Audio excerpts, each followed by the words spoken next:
So today the attention is on Westminster and the leadership contest, which has just seen Boris Johnson elected as new leader of the Conservative Party and tomorrow becomes Prime Minister. But I'm trying to create news for something happening in another part of the world, in a remote part of the world, in Tibet. So today in Parliament I have just presented what's called a 10-minute rule bill in my capacity as chairman of the all-party parliamentary group on Tibet, and someone who has campaigned over years against the human rights abuses that are routinely waged on Tibetan citizens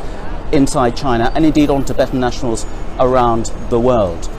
Now, just last November, the US Congress passed what's called the Reciprocal Access to Tibet Act. This was passed with cross-party support and even supported by President Donald Trump. And effectively, it's saying to the Chinese that if you do not allow people into Tibet, politicians, diplomats and others who want to go and talk to Tibetan people, like our own ambassador who's not been able to go to the Tibetan region since 2017,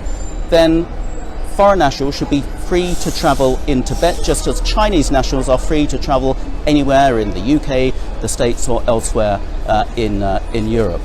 We need people to be able to go and expose some of the horrendous human rights abuses in Tibet that's seen over 1 million Tibetans lose their lives since the cruel invasion by China back in 1959. Over 150 Tibetans have set fire to themselves in protest at the persecution going on in Tibet, and also the huge environmental damage that is being waged on the Tibetan plateau, which is becoming a dumping ground for toxic waste, where unsustainable mining and building of dams is affecting that sensitive ecosystem up there, which the 40% of the world's population is served from water sources that rise in the Tibetan plateau. So my bill would emulate in the UK what the US has done, to say to China, you need to open up,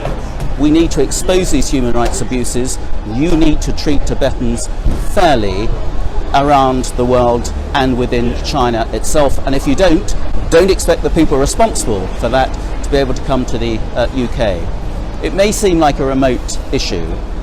but it's an important principle for human rights of minorities throughout the world, and the Tibetans have suffered for far too long, and the rest of the world needs to call out China for its continued persecution of a peace-loving people